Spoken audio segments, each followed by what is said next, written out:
We're ready to roll. Okay. Hey, good morning, everybody. My name is Lawrence Kazan Cassini. I'm in Florida. And today's Friday, July the 31st. So we're now in the last part of the year. And hopefully everybody's plans, what they were, to increase their volume substantially by having more and more team members be successful. Hopefully that's on track. We still have 5 months of this year, so we better really start moving. So as usual, my little mantra is, the graveyard of failure is not in my destiny. I will persist until I succeed. So the moral of this thing also that we're going to talk about, Dan Burke and I are going to discuss it. There are a couple of things that I just want to mention first, and that is, so if you're not failing, you're not doing anything. You have to fail to be able to really understand, grow, and go forwards. If you don't fail and you think it's a breeze, then when you do have a hiccup, then you really will chuck in the towel. And I'll give 2 examples of that. And the other moral of this that we're going to talk about today is failure is just the beginning. And we're going to talk about motivation versus inspiration. So Dan recommended a movie which I've seen and we've discussed and we're going to talk about. So Dan, if you'd like to say hello and start, put the little trailer on so we can see what that is and we can just discuss that. Sure. Good morning, everybody. Very wise words from Lawrence as usual. And what we're going to talk about today has a lot to do with this mantra about failure that he says every week before he starts the call. And I'm waiting for Scott. Scott, could you please allow screen sharing? Or I could just play just the audio. Hold on 1 second. I'm just going to play the audio. So the documentary is called General Magic. It's about the most important. Dan, I made you a host, so you okay. can. I'm going to go ahead and play that then. Hold on. It's about a technology company, the most important technology company nobody's ever heard of. So here's the trailer. It's about a 2-minute trailer, and then we'll get into some discussion afterwards. In 1990, there was no digital telecommunications industry. It did not exist. There were no digital cell phones. There was no World Wide Web. We're going to create what comes after the personal computer. Today's telephone. It was essentially going to be a smartphone with a lot of intelligence. When we were talking about reinventing telephony, we meant it. We're trying to make something that people love. We need it to be like your watch, your glasses, your wallet. We decided to make everything. That meant we were custom building every piece. It's insane. How small will it finally be, do you think? Someday, Dick Tracy wristwatch. This was the beginning of what became, I think, the most important company that came out of Silicon Valley that nobody's ever heard of. It was this aura of secrecy. It had Apple's fairy dust sprinkled on it, but we had no idea what it was. But by the rumors, it seemed just captivating. We had no choice but to keep quiet about the things we were doing because other companies were interested in it as well. Now, it should be noted, John Sculley was running Apple at the time. He was our ally, or so we thought. Today, we are launching Newton, a revolution for the pocket. They had decided to make something essentially based on our original models. It's the most important thing that I've ever been involved with in my entire life. It's bad enough you get betrayed by them, but now they're going to try to put you out of business. That was fighting. That was doubt. I mean, here's the test. What if General Magic never happened? Would we have had Android? Not a chance. I mean, all these things were linked together, one after another. So much of what came out of General Magic is the foundation of everything we take for granted today. And so the question is, can we take these powerful tools and do something that really does help a lot of people. The reason you should care about the story of General Magic is because it involves something fundamental, and that is failure isn't the end. Failure is actually the beginning.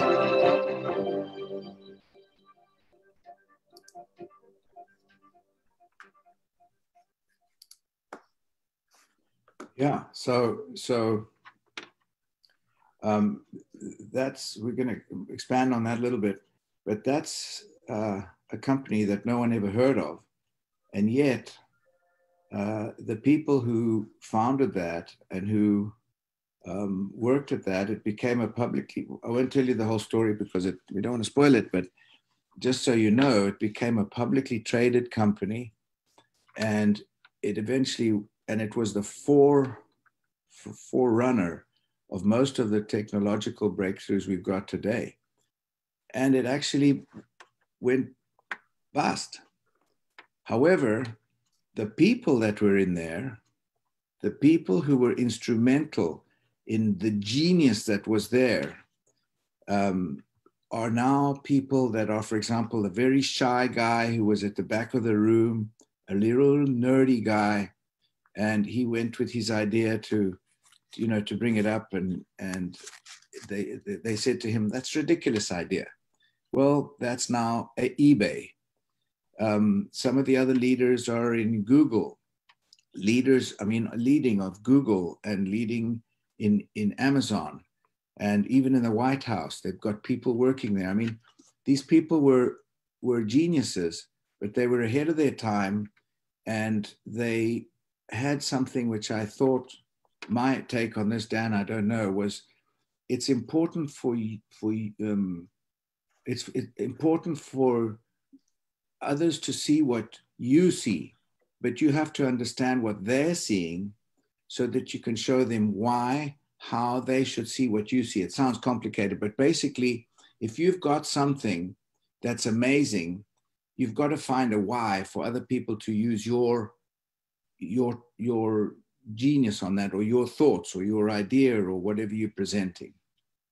Yeah, for me, the big takeaway for me was about timing, right? And one of the questions that I get a lot about our business is, if the scanner's been around since 2003 and it's now 2020, why don't more people know about it? And I think it all comes down to timing, and you have to consider the end user. And that's a takeaway from the movie. They didn't really consider the end user, whether or not the end user needed it, whether they were going to be willing to pay for it, and a number of other factors. But one of the things that I firmly believe is that our business is about timing, and we're in the best time right now for this device, because more people are concerned about their health than ever, and there's more people looking for opportunity, and more physicians looking for ways to make money. So, the big takeaway for me was about the timing.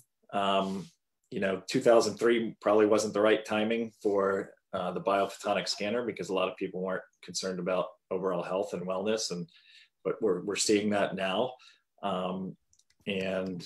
Right now we have the end customer user is considered. I mean, everybody needs what we have, from physicians to customers, patients, and now more than ever, sales reps, medical device reps. Everybody's looking for jobs right now. Lots of people are unemployed. So on multiple levels, we have everything that the end user, end customer needs. Absolutely. In fact, in one of the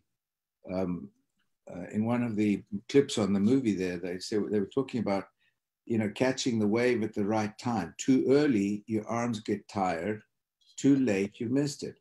Well, if you're too early, you have to be able to persevere and persist, because until you actually get everybody to see what you see and what is possible, then you'll fail. If you give up, you may be 1 meter away from the gold or the diamonds or the gold that you're looking for. You keep digging. And if you give up, then that's what happened to that company. They gave up, but they had other extenuating circumstances. But the timing, I totally agree with you. And in fact, when you talk about timing and so on, think of this. Newskin started in Provo, Utah. It's not even on the map. And they called themselves, when they started, an international company. I mean, it's like sitting in a garage somewhere in Kabul. Not even, well, today it's different because everybody knows about international, but in those days, in the 70s, so that was foresight as well. That was like saying, that's what we want. That's where we're going. Absolutely. One of the other, very interesting things to me about the particular documentary was the team that they put together. They compiled a fantastic team of all the greatest minds in their specialty and technology, from coders to engineers, and so just some of the best minds at the time. And it just really shows that your team is your most important asset, and everybody has to have the common goal, common vision, and they reached their goals. But they failed. They failed because it wasn't the right time, because the end user didn't see a need for what they were offering. I think they only ended up selling about 3,000 units of the end product that they brought out. And most of that was the friends and family, because the end user just didn't see a need for it at the time. But fast forward 20 years and everybody has it. Everybody needed it. Everybody had to have it. So they were just way ahead of their time. And you got to be at the right time, the right place with the right people. And, from a team standpoint, as I mentioned, that's your most important asset. The team needs a natural leader, which they had, but it also needs to be filled with fellow experts who buy into the mission and given the space to thrive. And that's kind of how I like to lead my team in this business. And, I've learned some of that from Lawrence and others in the business, but, your team is really important to your success in this, and how you lead them and how you kind of educate them and teach them how to talk about the products and the technology and talk to physicians about it.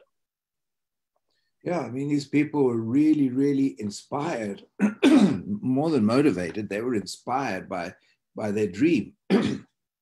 But you also need somebody that's going to take you to reality on actually what's going on. And I think this is one of the beauties of our company, where the visionaries at the beginning started, thinking even international. They started making the company, and yet they continued with being connected to the present and to what's going on, never losing sight of the future, of the actual vision that they had at the beginning.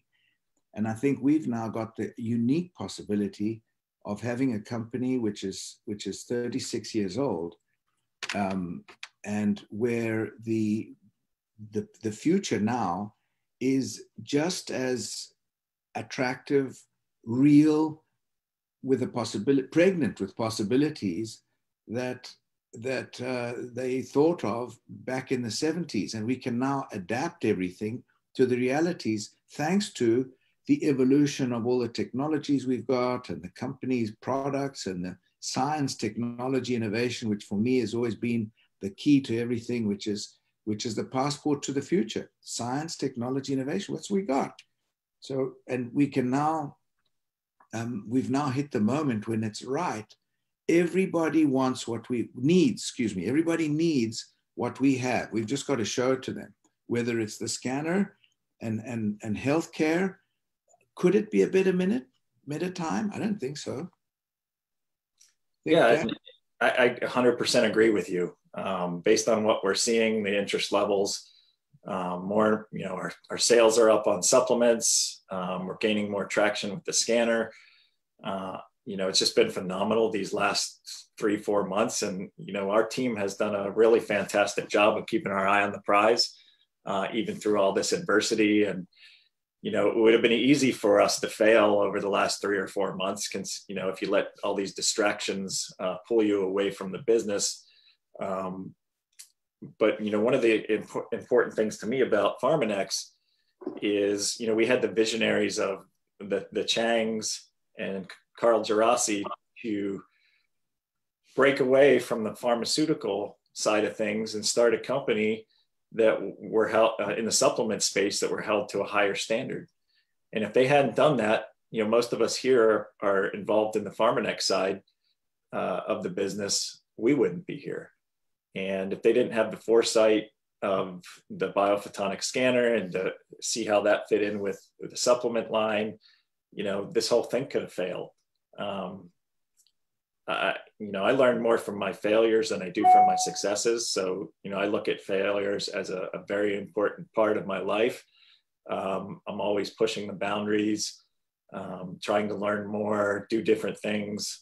And failure is just going to be a natural part of that process. But it's how you deal with those failures and move forward, and what you learn from those failures. It's really going to build growth and strength and perseverance, tenacity, and things like that. Yeah, in fact, you know, thinking about it, and I've mentioned this very frequently. You know, I've been in this now for 13 years. When I first started talking about the scanner and going into some of the doctor's offices, many of them showed me the door, and they said, "This is not pharmaceutical-based evidence." And I said, "You're right. This is science-based evidence," but they didn't want to hear it. And you know, 13 years ago, touching doors and knocking on doors and going, you know, pounding the beat, as it were, because we didn't have any of this technology that we've got now. We didn't have Zoom. We didn't have Skype. We didn't have any of the stuff that we've got today. We didn't have the videos and so on that we can show.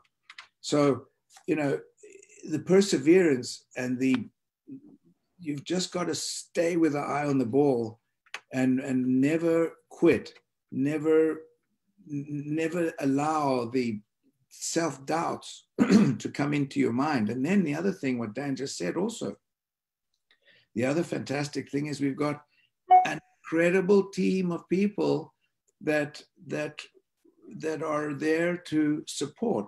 So it's one for all and all for one. You know, we support everybody, everybody supports us. This is what gives us the strength to have the momentum to go forward. Failure is not an option. Failure isn't an option for me, and it shouldn't be for anybody else on this call. You know, there's always going to be self-doubts. You know, if you watch that documentary, for several years, they were promising a product would be out on the market, and they were really rushing to do that. And in doing so, they kind of didn't take into consideration the end customer, whether there was the infrastructure to support their technology. There were multiple different factors that ultimately led to their failure. But what you really need to look at in this documentary is, even though the company failed and the product failed, did they really fail? They were so far ahead of their time that you can't consider that a failure. It was just the wrong time. And then they all went on to do great things. You know, every single technology that we use today that is a huge part of our life, every single person that worked for General Magic ended up being an integral part of those companies. So did they fail? No. It was just all bad timing. Well, I think they also learned a lot, because they all actually built bunks in the office. That's how they were so obsessed with getting success. So the timing was not right. But on the other hand, you know, Steve's talking about the Raman laser spectrometer. You know, it's still going to be used in the launch to Mars in 2023. That's the Raman spectroscopy. That was invented in 1923, I think, or 32. I don't remember, 23 or 32, and that won the Nobel Prize in those days. And it's still in use, it's still being adapted, and it's still futuristic. So, you know, we've got something in our hands that is futuristic. We've got this device, it's a unique, exclusive, patented product. We've got it, we've had it. We should not take this thing for granted. This is a jewel that we've got. Nobody else has it. For goodness sake, this is something that we should feel like, you know, put it on a pedestal somewhere and say, my gosh, well, look at what we got compared to everybody else. This is the disruptor, the differentiation between us and everybody else. And that's what these guys had. They invented actually the the precursor to the iPhone, it was ahead of its time. So were we ahead of our time. I mean, to think about it, the scanner's been, as Dan said, has been around, 17, 18 years. How come there are only 2,000 scanners in the US? Wow, we're ahead of our time. But guess what? We're in the right time, in the right place, with the right company, in the right audience. There's nothing to stop us. There really is nothing to stop us. I mean, I've seen phenomenal growth. I know others have too. There's phenomenal interest in this right now. I've been doing this for a little over a year and then, I don't know, 15 months or so. I have not shown the scanner to somebody who didn't say, wow, I didn't even know this technology existed. And from there, it's just about teaching them about the technology, educating them, be united in your mission to show them what we have with those on your team and yourself. You create a mission where we're all on the same page, where everybody's available to help move you forward with each individual customer, give you ideas on how to move forward. It's very important to have a team in this. When I first got into the business, I thought that I could do this by myself because as a medical device sales rep, I was very independent. And I didn't, the biggest point I want to make to everybody is use your team members. Once I started doing that is when I started seeing more success and being more consistent and united in my mission and my mindset that this was the right thing for me to be doing and that we could affect the most amount of lives. One of the things in the documentary is that, they changed billions of lives with this technology. They didn't do it in 1990, but when they linked up with these other companies and started these other companies in the late 2000s, that's when they started to change billions of lives and how we do business and how we connect with people and communicate. And, that's something that we have at our fingertips where we're able to help millions of lives through physicians, through our customers, through patients. So, I equate what we're doing to what they did and what they have done. Yeah, I think also, if we look at, like we just mentioned, these people, the company went broke, but the people maintained their magic and they all went on to lead today some of the biggest conglomerates on the planet. They're there. You can check the names of this in the movie, see who they are. Most of those people who were the forefront members of that company are now top leaders in the biggest companies in the world. So even though there was a hiccup, they didn't fail, and they learned from that. The magic is in everyone. That's what I want to pound on. Everybody's got the magic, and don't get hung up on theories and stuff like that. Just do it. We cannot fail now. We've got every single item lined up. The stars are lined up exactly how we need it in this company with these products, with this device, in this setting, in the world. And if you look at what's going on right now, there's that company failed, General Magic, but due to unforeseen circumstances, there's lots of companies right now going out of business and going bankrupt. We are fortunate enough to work for a company that's very, very financially stable. They've actually grown through this whole thing. I'm very, very proud to be part of this company because they are so financially stable. I mean, there's no chance that they're going to go out of business, right? Because they're an international company, and they're very stable. We don't need to worry about this in this business. If I had worked for a small medical device company right now, I'd probably be looking for another job. We don't have to worry about that. There's a lot of people out there worrying about things that we don't need to worry about because we work for Nu Skin Pharmanex. I mean, we're very fortunate to not have to worry about our company going bankrupt. And it's also very diversified. You know, we've not got all the eggs in one basket. You know, we've got the science, technology, innovation. I cannot harp on that enough. The passport to the future. What does that mean? We produced LumiSpas, the largest selling personal skin face cleansing product in the world, 2 years running. You know, we've got so many innovative products that are coming out, and we're not behind on anybody. We have no debt. I cannot be excited enough about this thing and to impart this excitement. I mean, if you compare us to anybody else, anybody, I don't care who it is, compare, and you'll see that we're in a Rolls Royce with a Ferrari engine. Everybody else is on a bicycle, and some of them are in a Kia car. No offense to Kia. There's nothing wrong with a Kia. Yeah, we are. I mean, I love that analogy. Rolls Royce with the Ferrari engine. I mean, it's so true. And, you know, going back to the failures, failure can be your best friend or your worst enemy. It's all in your mindset, how you respond to that failure. It can give you a lot of strength if you allow it to, a lot of motivation. It's really is our most important teacher. Like I said, I've learned more from my failures than I have from my successes. And that's what's really driven me throughout my career and work history.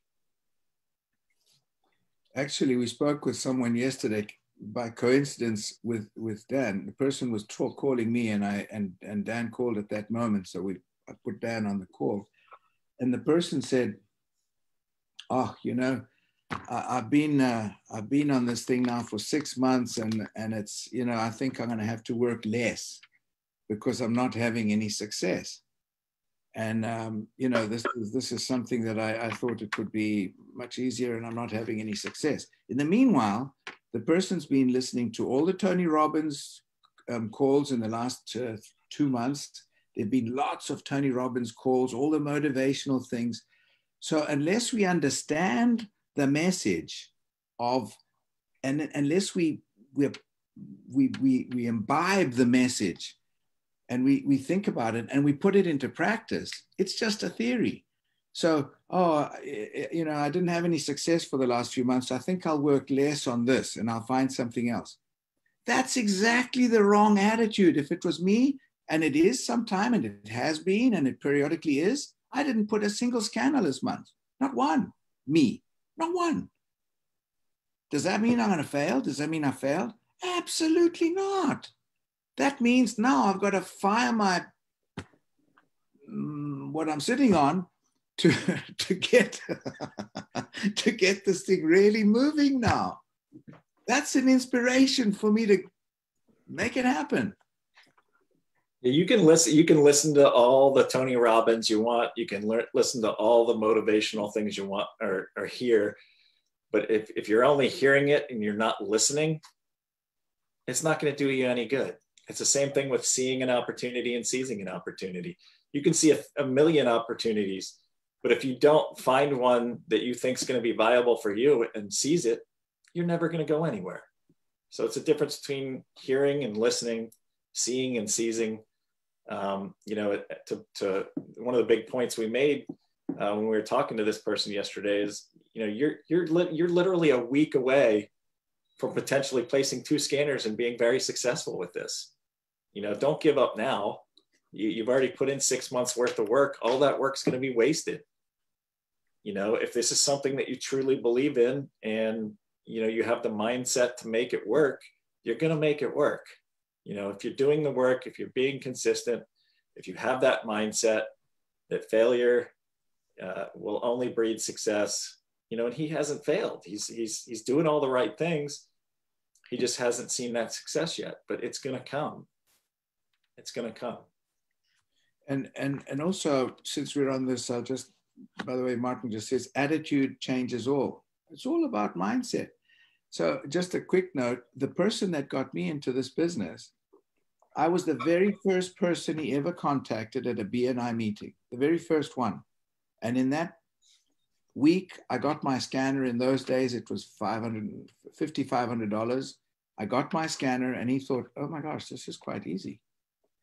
From then, and he worked hard for a while, and then he quit because he wanted to have a 9 to 5 job. He thought this was too difficult and he quit. So, you know, Nathan Rick said, never quit.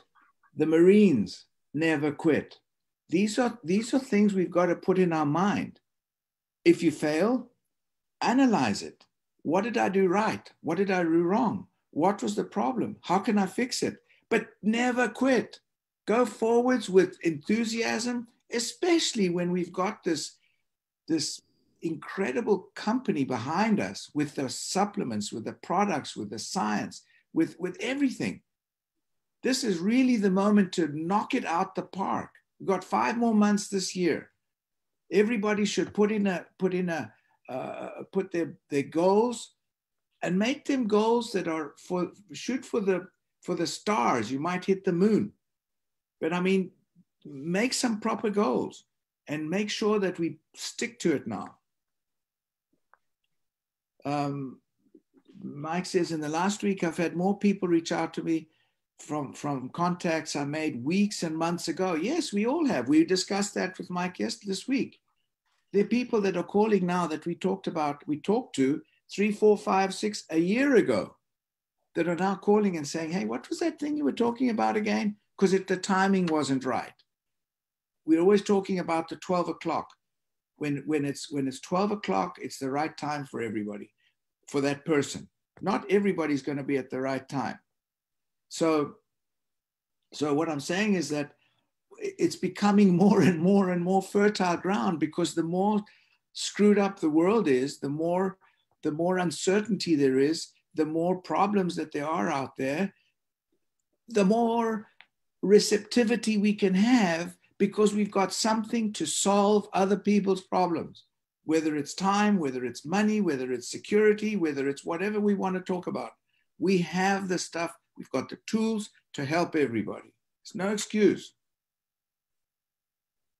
Dan, you agree?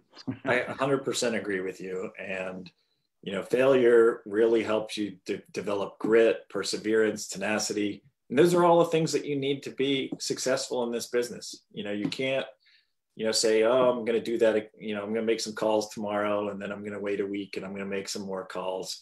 You need to have perseverance. Perseverance is a big part of this. And if you can persevere through the failures, through the objections, you're going to be successful. We have an answer for any possible question anybody could ask us. We have the clinical data, we have the products, we have the science, we have the technology. As Lawrence says, we have the passport to the future.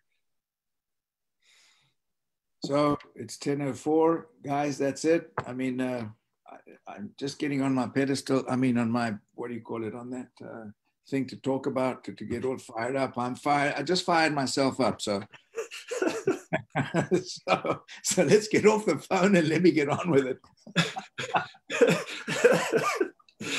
All right, guys, thank you very much for your time. Appreciate it. Hope you got something out of it. Recommend you see the movie, The Magic. General Magic. General Magic. Amazon and iTunes. Yep. You can download it there. Highly recommend it. And check all the people that were in that. All these guys sitting on the floor because they didn't want to sit on desks, and nobody had any ties, and one of them smelled like a goat because they didn't even bath, didn't even wash. So watch and see who all these guys are and what happened. It's a very good movie and it's worthwhile. So thanks, everybody. Yeah, my soapbox. Thanks, everybody. God bless you guys. Thank you. Thanks very much for being on the call. Hey, Dan, you're now the host, so you need to stop Facebook Live. Oh, and you've got to turn it off. Yeah, sorry. What's the name of the movie again? It's called General Magic. General Magic. Okay, thank you. Hey, thanks for sharing that, you guys. This was a great call. Awesome. Thank you, Jim. Yeah, this was terrific. Thanks, Dan. Thanks, Lawrence. Great job, guys. Thank you. Ciao.